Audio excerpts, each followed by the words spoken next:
মৰমৰ টেট পৰীক্ষাৰ্থীসকল তথা ষষ্ঠৰ পৰা অষ্টম শ্ৰেণীৰ ছাত্ৰ ছাত্ৰীসকল তোমালোকৰ কাৰণে আজি মই লৈ আহিছো গহাগু আৰু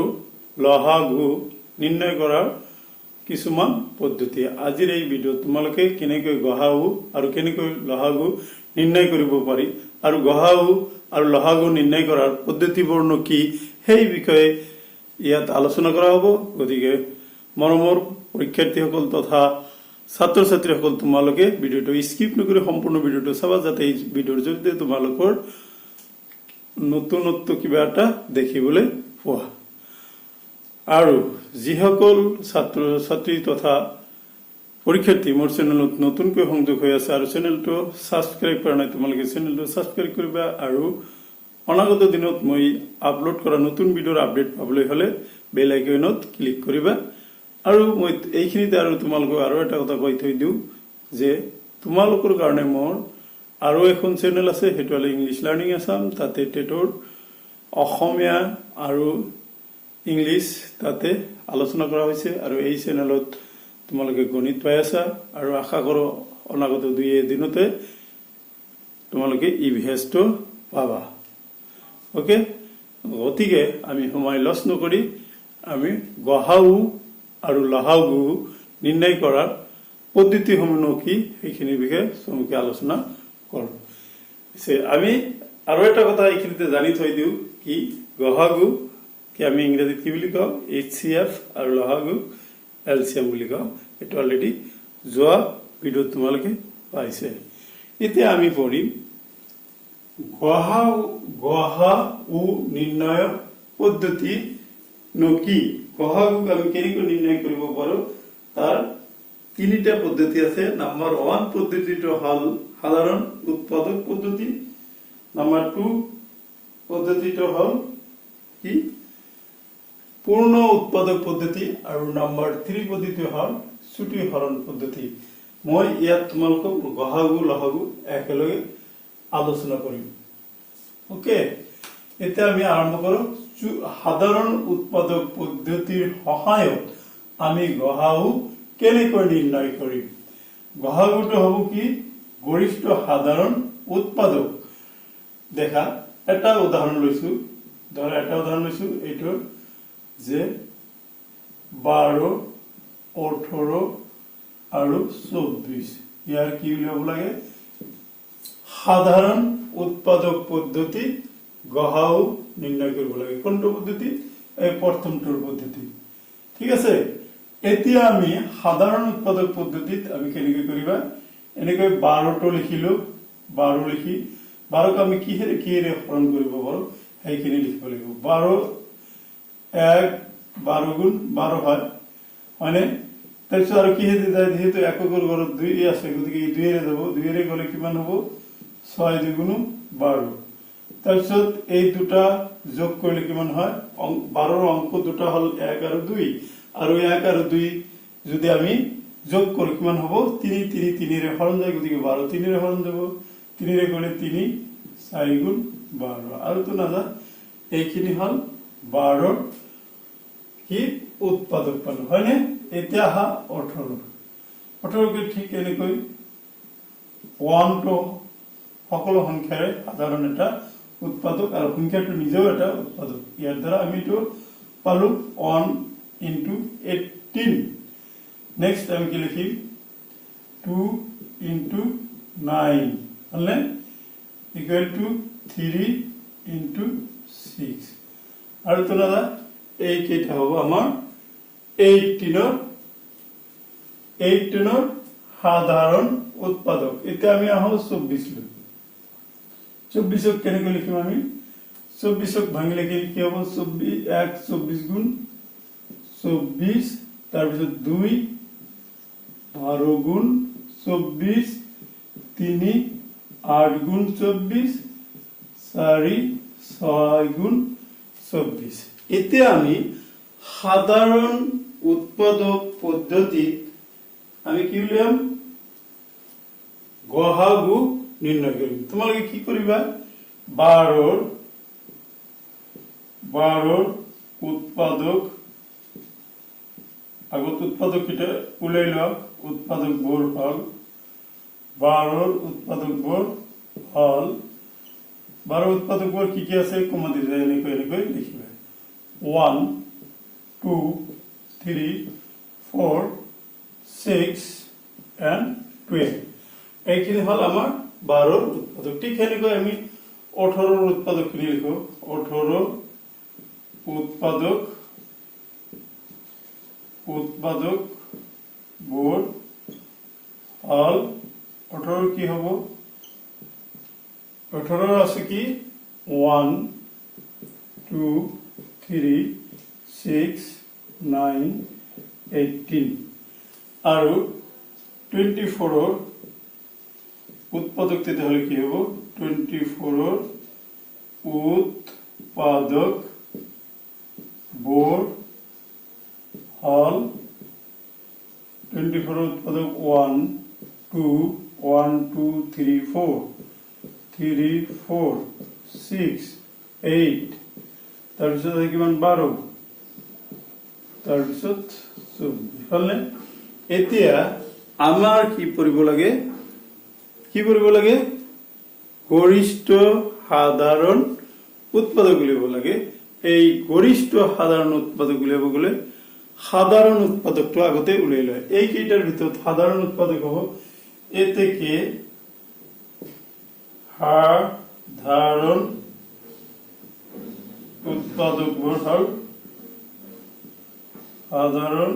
উৎপাদকবোৰ হল সাধারণ উৎপাদক কি আছে 1 2 1 সবতে যেটো মিল আছে কমন আছে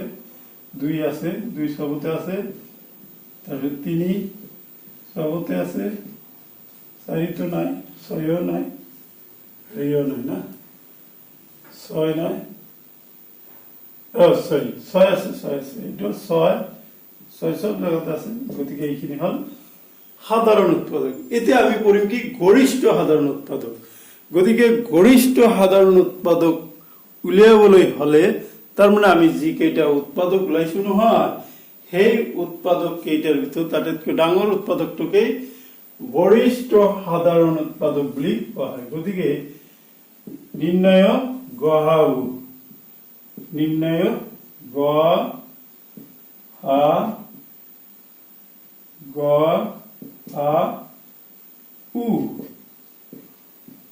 কিমান হব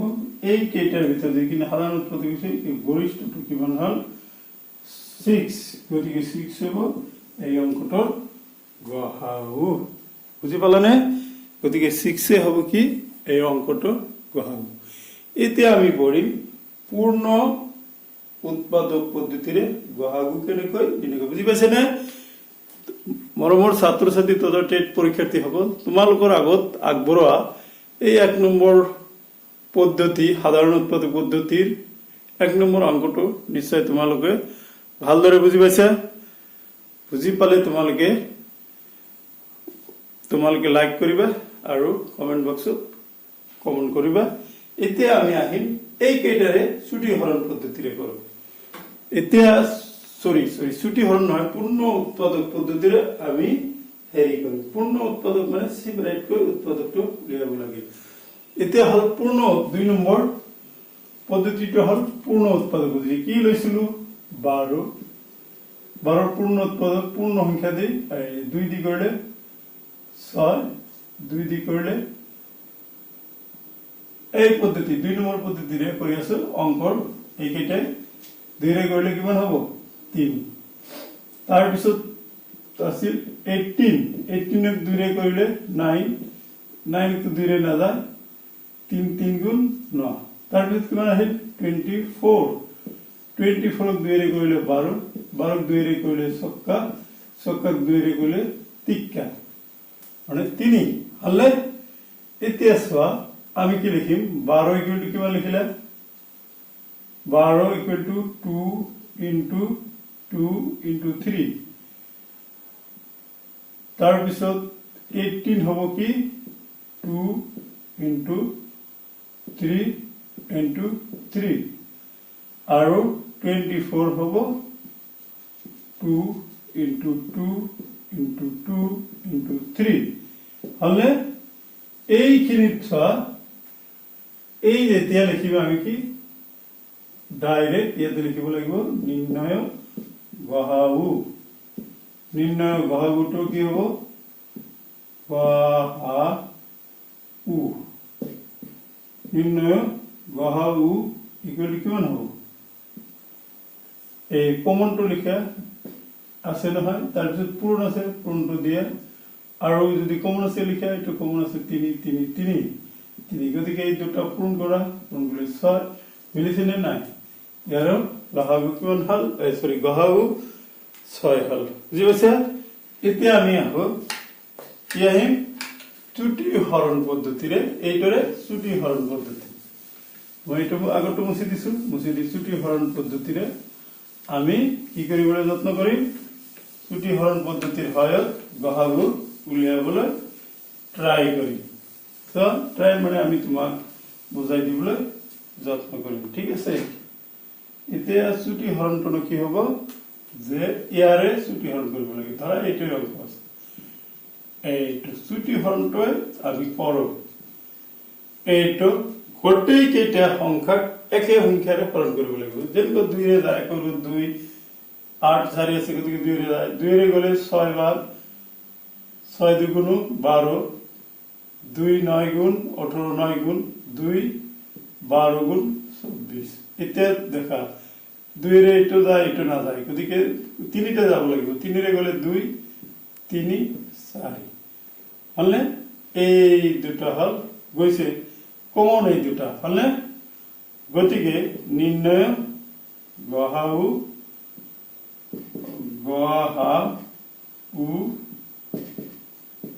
কি আছিল 2 আৰু 3 কমন গৈছে পূৰণ কৰি দিয়া ইকুয়াল টু 6 হ'ব হয়নে গতিকে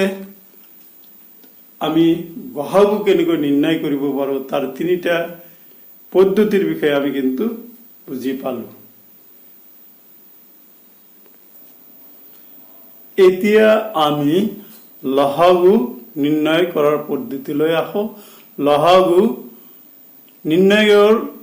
পদ্ধতি হল তিনিটা নাম্বাৰ 1 সাধাৰণ উৎপাদক পদ্ধতি নাম্বাৰ 2 পূৰ্ণ উৎপাদক পদ্ধতি আৰু নাম্বাৰ 3 ত্ৰুটি হৰণ পদ্ধতি মৰমৰ ছাত্ৰ ছাত্ৰী তথা টেট পৰীক্ষাৰ্থীসকল তোমালোকক মই আগতে গহাউ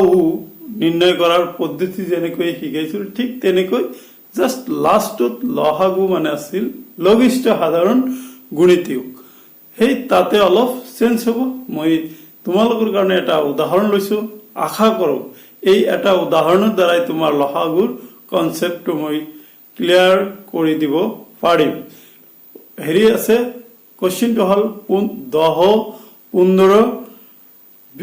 আৰু 20ৰ লহাগু নিৰ্ণয় কৰা এই 10 15 আৰু 20ৰ লহাগু নিৰ্ণয় আমি তিনিটা পদ্ধতিৰে কৰিবলৈ চেষ্টা কৰিম সাধাৰণ উৎপাদকত এতিয়া প্ৰথমটো পদ্ধতি কৰি আছো সাধাৰণ উৎপাদকত কি কৰিব লাগে আগৰ নিচিনা 10 1 into 10 তাৰপিছত কি হ'ব 2 5 গুণ 10 হল তাৰপিছত আছিল কি 15 15 কি লিখিব পাৰিম 15 equal to 1 into 15 okay equal to 3 into 5 3 5 ja 15 then 20 20 ki likhibo aro 1 into 20 number 2 ro pisot ki likhim 2 into 10 4 into 5 gotike ei keta har 10 15 আৰু 20ৰ কি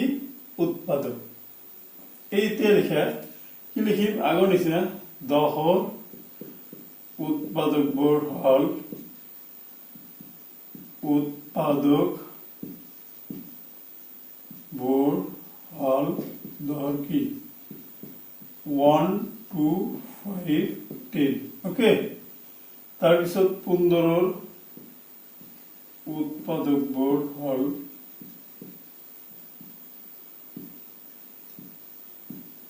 15ৰ কি হ'ব 15 1 3 5 15 1 3 5 15 আৰু 20ৰ উৎপাদকবোৰ হ'ব উৎপাদকবোৰ হ'ল 1 2 4 5 10 and 20 হলনে এইখিনি হল আমাৰ 10 15 আৰু 20ৰ উৎপাদক এতিয়া কি লিখিব লাগিব 10 15 আৰু 20ৰ সাধাৰণ উৎপাদকখিনি হ'ব উলিয়াব লাগিব সাধাৰণ উৎপাদক পদ্ধতি যেহেতু কৈছে গতিকে তোমালোকে সাধাৰণ উৎপাদক বুলি লিখা সাধাৰণ উৎপাদক ইকুয়াল টু কিমান হ'ব তিনিটাতে মিল থাকা 1 আছে আৰু কি আছে 5 আছে আৰ তো নাই 1,5 গতিকে গৰিষ্ঠ কি আছে ডাঙৰ কোনটো 5 গতিকে গহাউ গু ইকুয়াল টু 5 হলে বুঝি পাইছে এইখিনি আছিলে আমাৰ কিহৰ লহ এইখিনি হয়নে লগি এইটো সাধাৰণ উৎপাদক এইটো হল লহাগু এতিয়া আমি লহাগু কেনেকৈ উলিয়াম লহাগুটো হল কি লহাগু এই লহাগু লহাগু এই লহাগু আমি উলিয়াওতে কি কৰিব লাগিব চোৱাচোন লহাগু একেবাৰে ইজি তোমালোকে পাৰিয়ে থাকিবা ইয়াৰ কি কৰিব লাগিব গুণিতকখিনি উলিয়াই এই গুণিতকবোৰৰ কি উলিয়াব লাগিব সাধাৰণ যেটো হয় ধৰা ইয়াৰ গহাগুৰ নিয়মহে আমি কৰিলো লহাগুটো হ'ব কি ইয়াৰ গুণিতকখিনি উলিয়াই ল'বা ওকে ইয়াৰ কি উলিয়াব লাগিব গুণিতকবোৰ ধৰা 10ৰ গুণিতক কি হ'ব 10ৰ ধৰা ইয়াতে 10ৰ গুণিতক সমান সমান 10ৰ গুণিতক হ'ব তোমাৰ 10 20 30 40 50 60 মানে ডট ডট দিও তাৰপিছত 15ৰ গুণিতক কি হ'ব 15 গুণ 15 15 দুগুণ 30 3 15 45 60 তাৰপিছত 20ৰ কি হ'ব 20ৰ গুণিতকবোৰ হ'ব 20 40 আৰু কিমান হ'ব 60 গতিকে এনেকৈ আৰু হৈ থাকিব গতিকে যেটো লঘিষ্ঠ প্ৰথম যেটো হয় এটা হ'ব গতিকে ল হা গু কি হ'ব 60 হ'ব কি কৰিবা লহাগু উলিয়াওতে সাধাৰণ উৎপাদক পদ্ধতি লহাগু উলিয়াওতে 10 15 আৰু 20ৰ কি ল'ব লাগিব তোমাৰ 10 15 আৰু 20ৰ গুণিতকখিনি ল'ব লাগিব গুণিতকৰ পৰা যেটো লঘিষ্ঠ মানে আটাইতকৈ সৰু সেইটো হ'ব লহাগু এতিয়া পূৰ্ণ উৎপাদক পদ্ধতিটো তোমালোকে কি কৰিবা পূৰ্ণ উৎপাদক পদ্ধতিত আমি এইটোৰে পূৰ্ণ উৎপাদক পদ্ধতি কৰো পূৰ্ণ উৎপাদকটো কি সেই আগৰ নিচিনা কৰিবা ইয়াতে কোনো সমস্যা সৃষ্টি নহয় আগৰ দৰে কৰি যোৱা আৰু মনটো অলপ ফুৰ্তি ৰাখা ম্যাথমেটিক্স লৈ মোৰ গমাব নালাগে যে ম্যাথ লৈ ভয় কৰি থাকিবা তাৰ কাৰণে এইটো গোটেই জীৱন জুৰি ভয়ে থাকিব কিয়নো তোমালোকে নিশ্চয় যেহেতু পৰীক্ষাত পাছ কৰিলে চাকৰি পালেতো এলপি স্কুলত আৰু তুমি এইটো নপঢ়াম সেইটো নপঢ়াম ক'ব নোৱাৰিবা গতিকে 10ৰ আমি কৰো পূৰ্ণ উৎপাদক পদ্ধতি 2 নম্বৰ 10ক আমি কৰো 2 5 2 ৰে এইটো 15ক আমি কি কৰো 3 5 হলে আৰু 20 আছে 20ক কি কৰিম 2 10 2 5 এইটো হল পূৰ্ণ উৎপাদক পদ্ধতি পূৰ্ণ উৎপাদক পদ্ধতিত আমি কি লিখিম 10